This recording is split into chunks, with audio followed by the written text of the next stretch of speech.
दीदी, आपने पूछा था कि मन की उत्पत्ति कैसे हुई।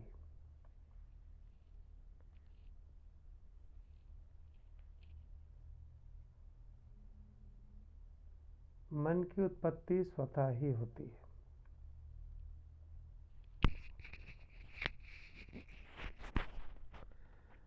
मन क्या है? केवल स्मृतियाँ।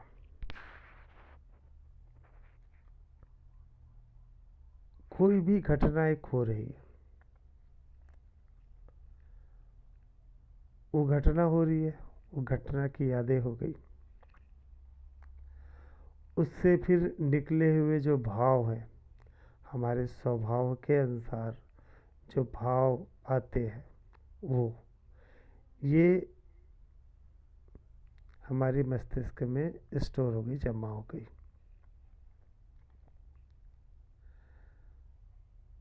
अब आगे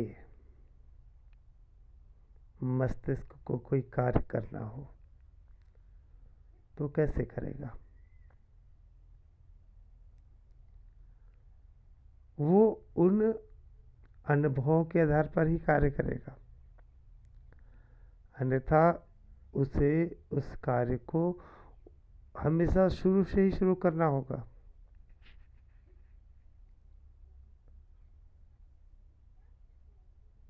कि उसे फिर से सीखना होगा। जैसे चलना हुआ, चलने का। अब आप सोचिए, यदि वो स्मृतियाँ नहीं होती तो एक बार जब वो चलना सीख गया और चल लिया, अगले दिन फिर उसे चलना सीखना पड़ेगा, फिर वहीं से शुरू करना होगा। तो मस्तिष्क क्या करता है? जो घटना घट रही है और उसके साथ जो भाव है, उसे संजो कर रखता है, स्टोर करता है, और यही है मन। ये मस्तिष्क का कार्य का एक हिस्सा है।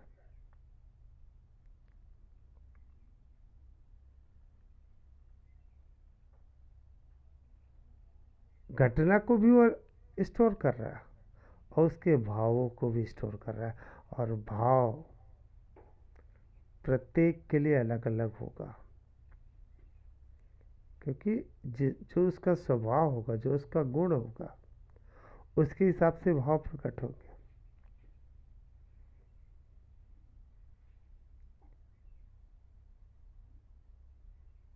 इसीलिए प्रत्येक का मन अलग अलग हो रहा है। एक ही घटना के पीछे प्रत्येक का मन अलग अलग होता है।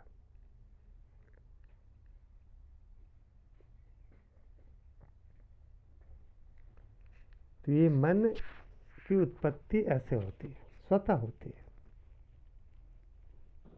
नहीं, पर ये इसकी जरूरत क्यों पड़ी? अगर शायद मन नहीं होता हम्म, तो हम इतने ज्यादा अभिमानी और या मैं वाले नहीं होते, ऐसा नहीं?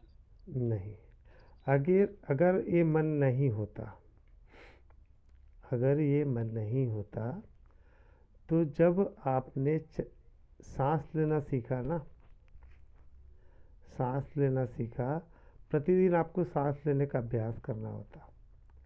जैसे आप चलना सीखा, यदि ये स्मृतियाँ ना होती तो आप जो चलने का सीख रहे थे, घुटने पे चल के फिर धीरे धीरे खड़े होने का, बैलेंस करने का सीख रहे थे, और कठिन अभ्यास के पश्चात आपने चलना सीखा, प्रतिदिन आपको उसी का अभ्यास करना होता। यदि स्मृतियाँ ना होती तो आप न खाना सीखते, न पीना सीखते, न चलना सीखते, न सोचना सीखते। मस्तिष्क कार्य कैसे करता है? अपने प्रयास के द्वारा, अनुभव प्राप्त करके, या कहीं से उसे ज्ञान मिलता है, उसे स्टोर करके वह सीखता है। आप ABCD 1 2 3 4 अनाराम सीखे हुए ना, इसको प्रतिदिन सीखना नहीं पड़ता अगर ये मन नहीं होता, स्मृतियाँ नहीं होती। तो क्या आपको याद हो, आपको पता होता कि ये क्या है जो आपको बताया जाता? ये ए फॉर एप्पल है, ठीक है, ए फॉर एप्पल है, आपने बोल दिया, तुरंत फिर भूल गए, फिर बताया कि ए फॉर एप्पल है, फिर भूल गए। ये जैसे जानवरों का होता है, कीट पतंगों का होता है, उसका मेमोरी पावर बहुत कम होता है, कुछ एक चीज़ ही वो याद कर पाता, तो वो उतना ही याद होता है कि ये खाना है, ये पीना है, उसके अलावा उसको कोई याद नहीं होता। तो वो प्रतिदिन वो कार्य करता है, प्रतिदिन वही कार्य को बार बार करता है।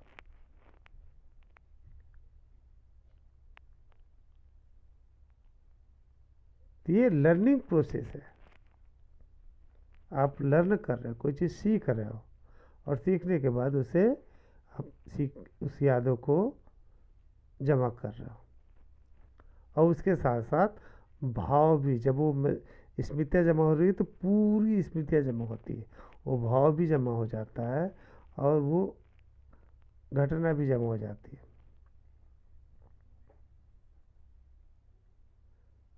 अन्यथा ये जो एक कोशिका जीव है, एक कोशिका से दो कोशिका बने, आरएनए बना, डीएनए बना, ये सब कैसे बनता? वहाँ से शुरुआती प्रोसेस नहीं हो पाता अगर उसके पास इसको स्टोर करने की क्षमता ना होती। एक कोशिका से दो कोशिका बना, पहले तो वो जो अलग अलग जो तत्व है वो इकट्ठा हुए, फिर वहाँ से फिर जीवन का प्रारंभ हुआ, वो भी ना होता अगर स्टोर, वो यादें स्टोर होके ना होती, तो वो हमेशा उसी प्रोसेस में लगा होता, ये शुरुआत ही नहीं होता।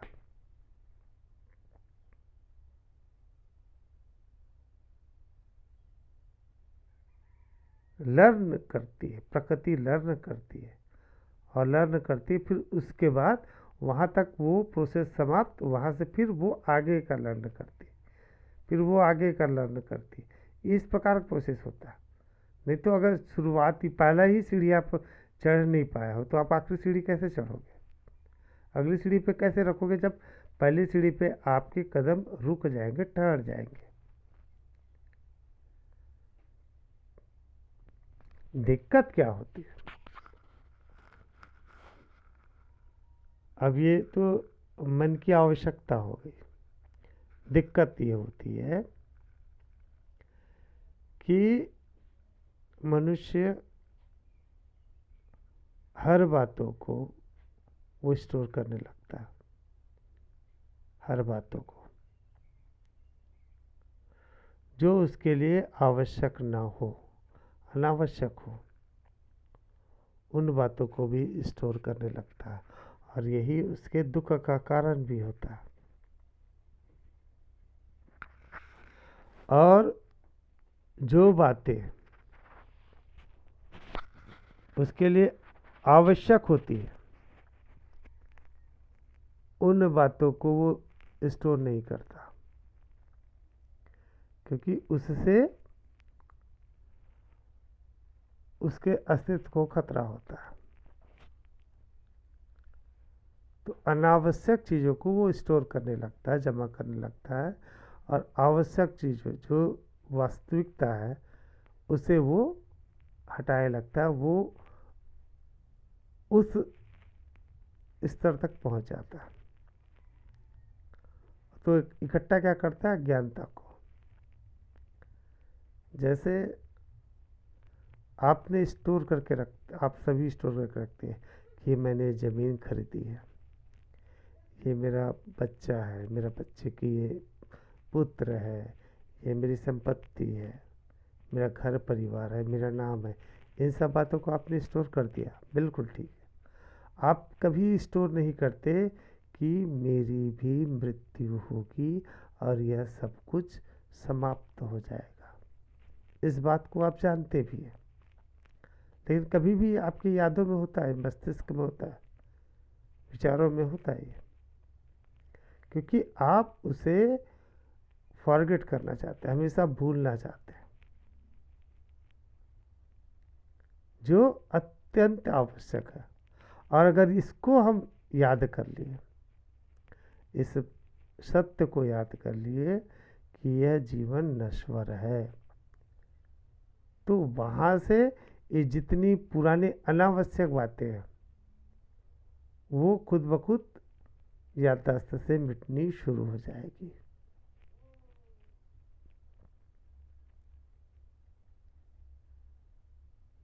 याददाश्त का होना मनुष्य के लिए वरदान है, लेकिन उसमें भी यह तय होना चाहिए कि किस बात को हमें याद रखनी है और किस बात को हमें भूल जाना है। इसका चुनाव ही हमारे प्रगति को, हमारे अध्यात्म को, जीवन जीने की कला को निपुण बनाता है, कुशल बनाता है, उसमें तरक्की लाता है।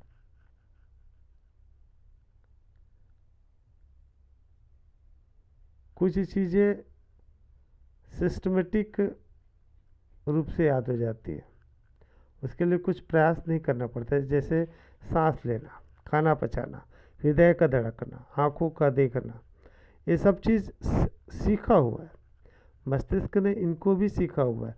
कुछ बातें जो वो तो पेट के अंदर से सीखना शुरू कर देता है। अचानक से हृदय की धड़कन शुरू होती है, वो मस्तिष्क सीखता है, बार बार प्रयास करता है, तब उसे हृदय को कैसे चलाना है, सांसों को कैसे लेना है, ये सब चीज़ सीख सीख सीख जाता है। कुछ चीज़ें वो बाह्य तौर पे सीखता है, जो सिस्टम से सीखता है उसे न उसे भूलने की ज़रूरत, न उसे याद करने की ज़रूरत, वो स्वतः ही होते रहता है। लेकिन जैसे जैसे मनुष्य इस धरती पर आता है और आगे बढ़ने लगता है, तो वो अनावश्यक बातों को इतना स्पेस दे देता है, इतना जगह दे देता है मस्तिष्क में कि जो आवश्यक चीज़ें हैं उसको वो इग्नोर करने लगता है। इसलिए वो भूल जाता है कि वास्तव में वो क्या है, क्योंकि उसने उसको फॉरगेट कर दिया। उन्होंने आवश्यक चीज़ों को इकट्ठा कर लिया कि मेरा नाम, ये मेरा घर, ये मेरा परिवार, ये मेरी संपत्ति, मेरे सब चीज़। लेकिन ये सब चीज़ को रखिए, बिल्कुल रखिए, कोई दिक्कत नहीं, लेकिन उसके साथ एक बात को और रख लीजिए कि ये सब चीज़ समाप्त हो जाएगी। यह सब चीज़ इस शरीर के साथ जुड़ा हुआ है, और ये शरीर निश्चित तौर पे नष्ट होगा ही।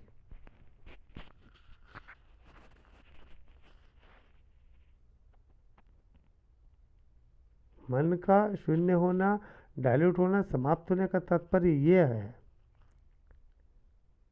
कि मन उन्हीं को एक्सेप्ट करे, उन्हीं को स्वीकार करे, स्मृतियाँ उन्हीं को स्वीकार करे जो वास्तविक है, जो सत्य है, जो काम का है। अब बाकी सब बातें अनावश्यक है, पूर्ण रूप से अनावश्यक। आज ये जगह आपका है, कल किसी और का होगा, और कभी किसी और का था। आप जिस घर पे रहते हैं, जिस घर को कहते हैं यह मेरा घर है, और इससे पहले वो जगह किसी और का रहा होगा, उससे पहले किसी और का, उससे पहले और किसी का, उससे पहले वो जंगल रहा होगा, उससे पहले वो और कुछ रहा होगा, और ये शरीर चला जाएगा। उसके बाद यह जगह किसी और का हो जाएगा। हो सकता है वो आपका बच्चा किसी को बेच दे, वहाँ पे मॉल बन जाए, मंदिर बन जाए, या हो सकता है वहाँ पे ऐसा कुछ भूकंप आ जाए, वो जगह खाई बन जाए, घाटी बन जाए, समुद्र में विलीन हो जाए। तो वो तो अस्थायी हुआ ना, जिसको हमने स्टोर करके रखा हुआ है कि यह जगह मेरा है। और स्थायी बातें क्या है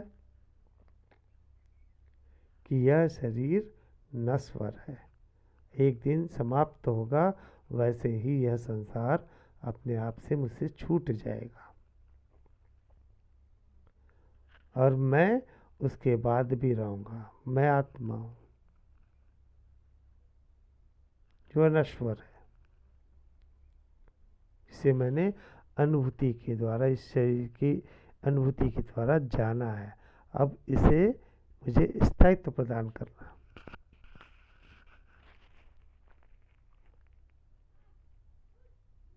तो अनावश्यक चीज़ों को हटाए और आवश्यक चीज़ को स्मृतियों में जगह दे।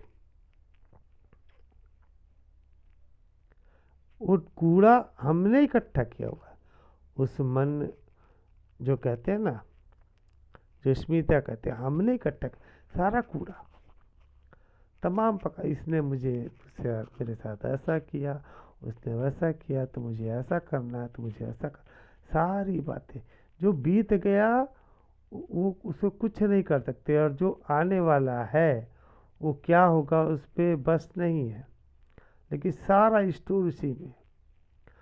आज अभी इस वक्त क्या घटित हो रहा है, क्या घटना घट रही है, उस पर चित्त है ही नहीं। और अध्यात्म वर्तमान पे रहना सिखाता है। आज अभी इस वक्त जो घटना घट रही है, उस घटना के फलस्वरूप क्या कर्म करना है, बिना फल की चिंता के अकर्म में, ये जीवन है। लगे हैं सोच में पड़े।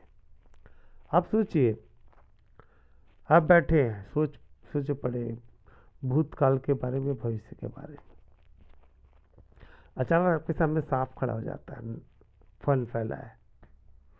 अब उस टाइम सोच के दिखाइए भूत का या भविष्य का। अरे भूत का मेरे साथ ऐसा कर दिया, वैसा कर दिया, या मुझे बच्चों की शादी करनी है, मुझे ये करना है। आप करके दिखाइए, किसी भी हाल में आप नहीं करेंगे।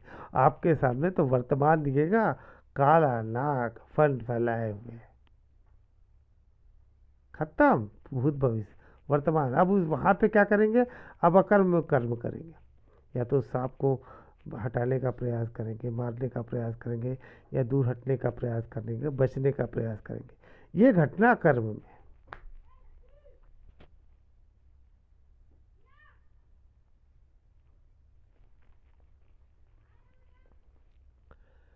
मन दुश्मन नहीं है, ये प्रकृति दुश्मन नहीं है, मस्तिष्क दुश्मन नहीं है।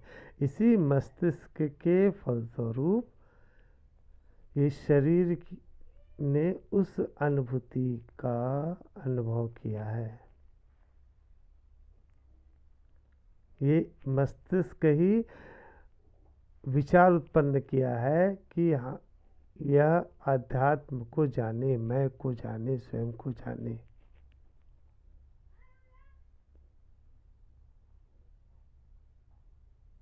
और ये मन जो है मस्तिष्क का कार्यकलाप है, उसका परिणाम है मात्र, वो स्टोर है बस। मन को जैसा भूत राक्षस थोड़ी ना दो सिंग वाले। मन अलग से कुछ उत्पत्ति नहीं हुआ, यही शरीर, यही मस्तिष्क है, यही यादें हैं, उस यादों को संजो के रखा रहा है। कुछ दुखद है, कुछ सुखद है, कुछ सामान्य है, कुछ गर्व का है, कुछ ईर्ष्या का है, कुछ अहंकार का है, वही स्टोर करके रखा हुआ है। अच्छा मेरे साथ उसने ऐसा किया, अब देखो 10 साल पहले, अभी कुछ दिन पहले घटना हुई थी। 2 व्यक्ति थे, अभी पेपर में आया था, 40-50 साल के थे। एक ने दूसरे को चाकू मार दिया। पता है क्यों? चाकू मारते मारते बोला कि जब मैं इतने साल का था, 5वीं 6वीं क्लास में था, तब तुमने अपने स्लेट से मुझे मारा था, उसका बदला मैं ले रहा हूँ। अब उसने इतने दिन का स्टोर करके रखा था, मुझे उससे बदला लेना, बदला, दिन रात तड़पता था। और 40-50 साल होने के बाद उसको वो सामने से दिख गया, मार दिया उसको चाकू। ये तो हालत है हम सबकी। तो इस मस्तिष्क का सदुपयोग करें, जो आवश्यक है उसे रखें, और जो अनावश्यक है उसको डस्टबिन में डाल दें। यही है मन की शून्यता। तो आवश्यक क्या होगी? केवल वर्तमान, आज, अभी, इस वक्त, प्रेजेंट, जो घटना घट रही है।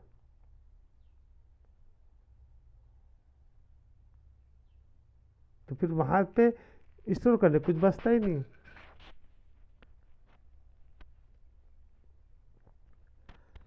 आप स्मृतियों को संजोना बंद कर दीजिए, घटनाओं को संजोना बंद कर दीजिए, वर्तमान का जो भी घटना हो रहा है केवल उस पर रहिए।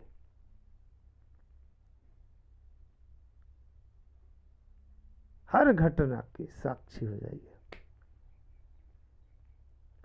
एक भी पल मिस मत करिए। आपके पास भूत और भविष्य के लिए समय ही नहीं बचेगा, क्योंकि प्रतिपल घटना होगी। प्रत्येक सेकंड कुछ ना कुछ घटना होगी ही होगी। ये संसार गतिमान है, गतिमान। पृथ्वी प्रति सेकंड 30 किलोमीटर की रफ्तार से चल रही है। प्रति सेकंड 30 किलोमीटर। तो 1 घंटे में सोचो, 1 मिनट में वो 1800 किलोमीटर चली जाती है। इतनी गति हो रही है। तो जब ये संसार ब्रह्मांड गतिमान है, तो हर सेकंड में घटना बदलेगी, और हर घटना के आप साक्षी हो। तो फिर आपके पास स्टोर करने का कुछ बचेगा ही कहाँ। जो घटना घट रही है उसके आप साक्षी होते रहिए, और उसी के अनुरूप अकर्म में कर्म करते रहिए।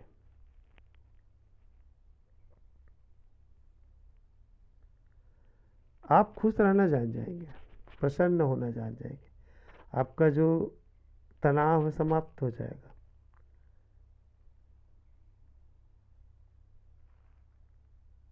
अध्यात्म को सीरियस मत लीजिए, बिल्कुल सीरियस मत लीजिए। आनंद लीजिए। हम तलाशते हैं खुशी को इधर उधर, इसमें तलाशते हैं, बोले ये लेंगे तो वो लेंगे। अधिकतर लोग भौतिक वस्तु में खुशी तलाशते हैं, तो कुछ अपनी भावनाओं के रूप कार्य करके खुशी तलाशते हैं। खुशी कहीं मिलती नहीं। खुशी तो अपने भीतर ही है ना। तो अध्यात्म भी सीरियस होने का नहीं, खुशी होने का, आनंद होने का। और आनंद तभी होंगे जब हर घटना आपके लिए विस्मयकारी होगी।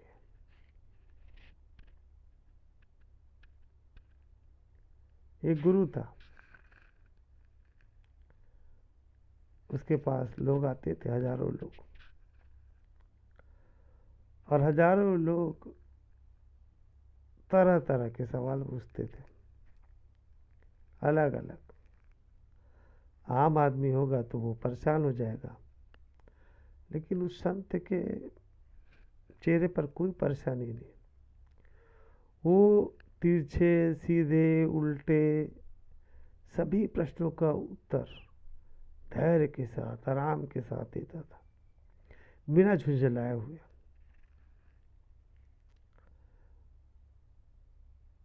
अब ये देख के एक को बहुत आश्चर्य हुआ। उसने पूछा, गुरुदेव, लोग आपके पास आते हैं, तरह तरह के प्रश्न पूछते हैं, विचित्र विचित्र प्रश्न पूछते हैं जिसका कोई सिर न पैर, फिर भी आप एकदम तसल्ली से उसका उत्तर देते हो। तो आपके गुरु कौन है जिसने आपको इतना महान बना दिया? गुरु बोले, क्या है कि संन्यास लेने से पहले मैं 20 साल तक साड़ी की दुकान में सेल्समैन था।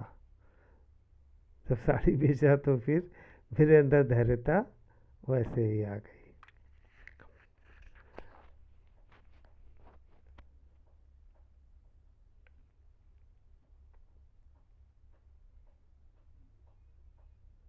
मन का मुख मोड़ दीजिए प्रसन्नता की ओर। मन का मुख मोड़ दीजिए वर्तमान की ओर। मन बुरी चीज नहीं है,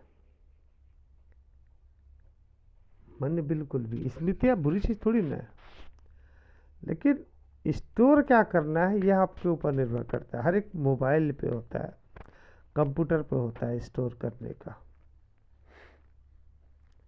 अब उस मोबाइल पे दिया हुआ स्टोर किया जाता है।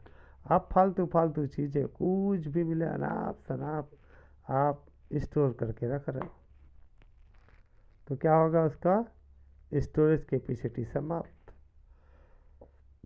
और जब अच्छी चीज़ें आप उसमें डालना चाहो उसके लिए जगह ही नहीं रहेगा, तो फिर क्या करोगे आप, जो उसमें से अनावश्यक चीज़ें उसको डिलीट करते जाओगे, यही करोगे ना। वैसे ही है, मन में आपने सब कुछ स्टोर करके रख दिया अपने स्वभाव के अनुरूप। अच्छा ये अच्छा है तो ये बुरा है तो ये अच्छा है। स्वभाव के अनुसार किसी को खाने का शौक है तो खाने की उसके अंदर स्टोर है, तो हर समय उसको खाने का सोचता है। किसी को मूवी का सोचता है, किसी के अंदर ईर्ष्या भरा है तो किसी के अंदर द्वेष भरा है, किसी के अंदर अहंकार भरा है। अपने स्वभाव के हिसाब से पूरा वो स्टोर करके रख लिया, और जो वास्तविकता है, सत्य है, उसके लिए जगह ही नहीं, तो वो उस चीज़ को फॉरगेट करता है। ठीक भैया, गए शमशान घाट, बोले अच्छा बहुत अच्छा आदमी थे मर गए, उसमें जरा भी किसी को ख्याल नहीं आएगा कि मैं भी मरूंगा भाई। उसके बाद चल यार, ये हो जाता है फिर अपन चलेंगे पिक्चर चलेंगे यार, अरे आज शाम को चलते हैं भाई, एकदम मस्त वहाँ पे मिलता है चिकन फ्राई, चिकन फ्राई खा के आते हैं। कहाँ पे, शमशान घाट पे बैठे, वहाँ पे उसको ख्याल बिल्कुल नहीं आ रहा है कि वो भी मरने वाला है, और मरना निश्चित नहीं है, कल कल ही मर जाएगा, क्योंकि उसको क्योंकि उसको उसने फॉरगेट करके रखा हुआ है। उसका जो चित्त है खाने की ओर, खाने की ओर सोच रहा है, मूवी की ओर सोच रहा है, या आपस में शमशान घाट पे जाते हैं ना, अंदर हंसी मजाक कॉमेडी चलता था, वो ऐसा हुआ तो ऐसा हुआ, उधर लाश जल रही है, कोई भी वहाँ पे आध्यात्मिक चर्चा नहीं हो रही होती। जो जितने लोग जेंट्स लोग जाते हैं वहाँ पे जलाने के लिए कि मृत्यु अटल है तो ऐसा है, हमें इन माया मोह छोड़ना चाहिए, छोड़, कोई व्यक्ति बात नहीं करता।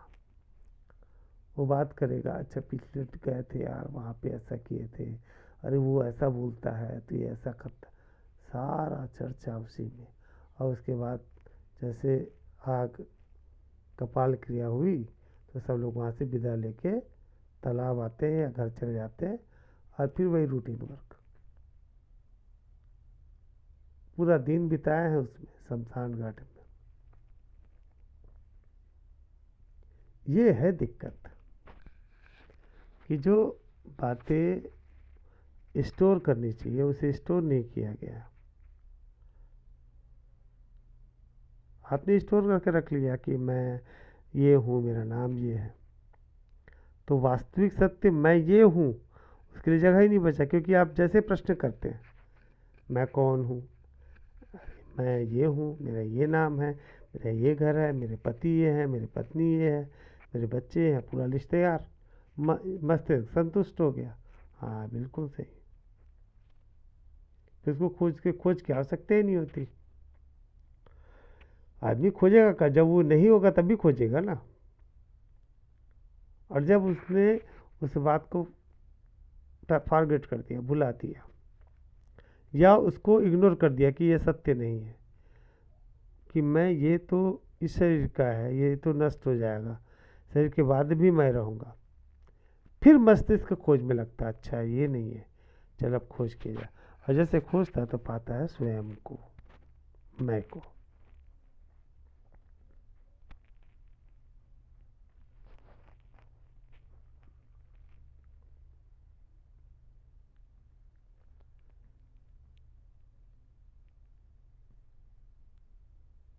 अगर ये मस्तिष्क ना हो ना, आपकी खोज शुरू ही नहीं होगी, आपकी खोज ही शुरू नहीं होगी, आप तो स्वयं में उलझे रहेंगे।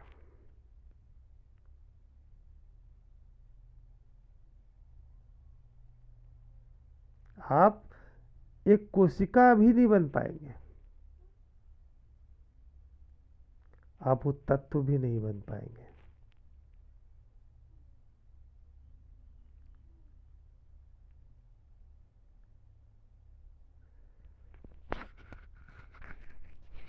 तो मन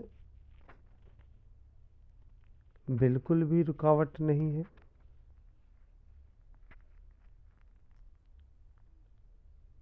मन दुश्मन नहीं है, मस्तिष्क दुश्मन नहीं है। मन मस्तिष्क को सही उपयोग होना चाहिए, और सही उपयोग तभी होगा जब आप स्वयं की विवेचना करेंगे, स्वयं की एनालिसिस करेंगे। हर बात, हर घटना को आप आत्ममंथन करेंगे और समझेंगे कि वास्तव में ये क्या हो रहा है, क्यों हो रहा है। जैसे जमीन लिया और आपके अंदर ये आपने स्टोर किया कि यह मेरी जमीन है, वैसे ही आप प्रश्न सामने खड़े कर दीजिए स्वयं के सामने, ये मेरी जमीन, मेरा कौन? तो क्या ये हमेशा मेरी जमीन होगी? क्या ये शरीर चला जाएगा तब भी मेरी जमीन होगी? उत्तर मिलेगा नहीं। ये शरीर के रहते तक होगी, मतलब ये अस्थाई है। यह विचार अस्थाई है कि यह मेरी जमीन है, आप उसे फॉरगेट कर दीजिए। ठीक है तो है, उपयोग कर रहे हैं, कोई मना थोड़ी ना करेगा। अगर उस बात को रिमेंबर या बार बार याद नहीं करेंगे तो भी क्या उस ज़मीन से आपको निकाल देगा? आपने खरीद ली, रजिस्ट्री कर लिया, आपके नाम पे रजिस्ट्री हो गई, आपने मकान बना लिया, अब उसको याद करने की आवश्यकता है क्या कि ये मेरी ज़मीन है या मेरा घर है? आप बिल्कुल रहिए, कोई भी आपको रोकेगा नहीं। लेकिन उस बात को आपने स्टोर करके रख लिया, और मैं कौन हूँ ये आप याद करना ही नहीं चाहते कि मेरी मृत्यु होगी, इसे आप जानना ही नहीं चाहते। जानते हैं कि अवश्य मृत्यु होगी, और ये भी जानते हैं कि मृत्यु के पश्चात भी आपका अस्तित्व बना रहेगा। आप ये भी जानते हैं कि मैं आत्मा हूँ। आप ये भी जानते हैं कि आत्मा अनश्वर है, वो सदैव से है, शाश्वत है, वही आत्मा या शरीर चलाती है। ये सारी बातें आप जानते हैं, लेकिन आप उसे फॉरगेट करके रखते हैं, अपनी यादों से हटा कर रखते हैं। आप क्या याद रखना चाहते हैं? यह मेरी जमीन है। तो आपने जो आवश्यक है उसको हटा दिया है, और जो अनावश्यक है उसे स्टोर कर दिया। क्यों किया है? अपने स्वभाव के कारण, तमस रजस सत्व स्वभाव के कारण।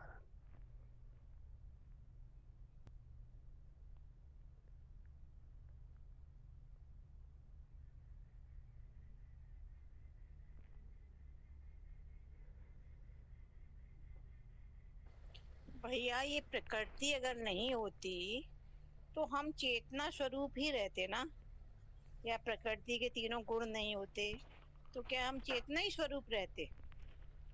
हम सदैव से चेतना स्वरूप ही है दीदी।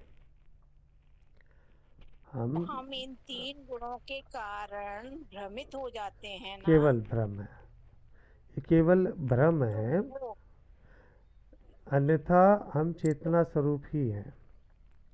यह नहीं, शरीर, अगर वो तीनों गुण ही नहीं होते तो फिर हम भ्रम में नहीं रहते ना भैया। तीनों गुण नहीं होते तो फिर आपके पास ये सोचने की बात ही नहीं होती कि आप भ्रम में हो। यह तो मतलब सुनिए, हाँ चलिए, यह आप बताइए भैया। हाँ, यह संरचना क्यों हुई है? यह संरचना हुई है परमात्मा की जागृति के कारण। ठीक है, परमात्मा जब जागृत हुए, या परमात्मा कहें या आप स्वयं को कहें, आत्मा को कहें, जब आप जागृत नहीं थे तब वहाँ पे कुछ भी नहीं था, आप भी नहीं थे, मैं भी नहीं था, लेकिन वो शून्यता पे, वहाँ पे जागृत अवस्था ही नहीं थी, सुप्त अवस्था थी। तो वहाँ पे यह बात ही खड़ी नहीं होती कि हम चेतना स्वरूप होते हैं, क्योंकि चेतना को जानने वाला भी ना होता। जानता कौन है? मैं जानता हूँ, तो मैं ही ना होता। और जैसे परमात्मा जागृत हुए, मैं जागृत हुआ, वैसे ही एनर्जी शुरू हो गई। चेतना, चेतना एनर्जी है। अब उस एनर्जी के फलस्वरूप मूवमेंट शुरू हो गया, उस चेतना में मूवमेंट शुरू हो गया।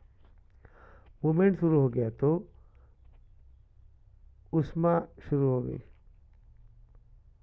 अब ऊष्मा शुरू हो गई तो तीसरा गैस और ये बादल, ये सब इकट्ठा होने शुरू हो गए।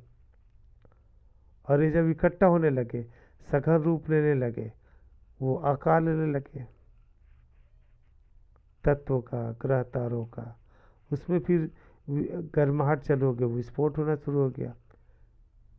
और विस्फोट फिर बढ़ते गया, फिर वहाँ से नए नए ब्रह्मांड की रचना होती गई। तो जैसे सुप्तावस्था में होते, जैसे ये प्रकृति ना होती, ये तीन तत्व ना होते, ये ब्रह्मांड ही ना होता, तो हम सुप्तावस्था तो होते। तो फिर न जानने वाला अवस्था, न जानकारी अवस्थी, ये पर दोनों ही नहीं एंड है। में भी भैया सुप्ता अवस्था में ही जाना है ना। अभी यह एंड होगा नहीं होगा इसका कुछ भी नहीं, क्योंकि ये ब्रह्मांड असीम है। ब्रह्मांड असीम है। ये अलग ग्रह है, तारे हैं, बहुत सारे आकाश गंगा है, क्लस्टर है, सुपर क्लस्टर, अनेकों यूनिवर्स है, अरबों खरबों यूनिवर्स, अनंत हो गया, अनंत। तो इस अनंत में, सब में वही चेतना, सब में वही मैं हूँ। यह जो ब्रह्मांड है वो भी वही चेतना है, उसका साकार रूप है। और ये ब्रह्मांड जो गतिमान है, वह गति भी मैं हूँ, चेतना हूँ। अब ये निराकार साकार स्वरूप में, जागृत अवस्था में। अभी सुप्तावस्था में कब आएगी? जब ये पूरा ब्रह्मांड सिमट जाएगा। अभी ब्रह्मांड यह नहीं कह सकते कि सिमटेगा, ये तो केवल परिकल्पना के आधार पर कह सकते हैं कि वो एक दिन होगा। लेकिन यथार्थ में, ध्यान में, मुझे तो ऐसा कभी भी अनुभव नहीं हुआ कि ये सिमटने वाला है। ये तो और विस्तृत हो रहा है, विस्तृत। एक एक तारों का जो जीवन होता है, करोड़ों करोड़ों साल होता है, करोड़ों साल। और प्रतिदिन नए तारे का निर्माण हो रहा है, प्रतिदिन नए तारों का निर्माण हो रहा है, प्रति सेकंड में तारे बन रहा है, हर सेकंड में नए तारों का निर्माण हो रहा है। और जिसकी उम्र करोड़ों करोड़ साल है, पुराने तारे समाप्त हो रहे हैं और वो फिर क्या बोलते हैं, ब्लैक होल का रूप ले रहे हैं, वो सबको समाहित कर रहे हैं, सबको समाहित कर रहे हैं। और वहाँ से फिर ऊर्जा इतने विशाल रूप ले रही, फिर वहाँ से विस्फोट हो रहा है, फिर वहाँ से नए तारों का निर्माण हो रहा है। ये इस प्रक्रिया लगातार चल रही है, लगातार। इसका कोई रोक तो दिख ही नहीं रहा। जब मैंने ध्यान में पाया स्वयं को इस ब्रह्मांड पर, तो मैंने तो ऐसा कहीं भी अनुभव नहीं किया कि ये वापस से शून्यता पे आ जाएगी। थ्योरेटिकली कहा जाता है कि वापस से वो शून्य हो जाएगा।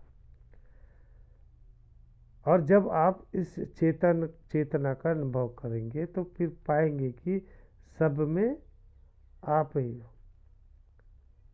अर्थात जो मरीज है वो मरीज भी आप ही हो जाते हो, और जो इलाज करने वाला डॉक्टर है वो डॉक्टर भी हो जाते हो आप।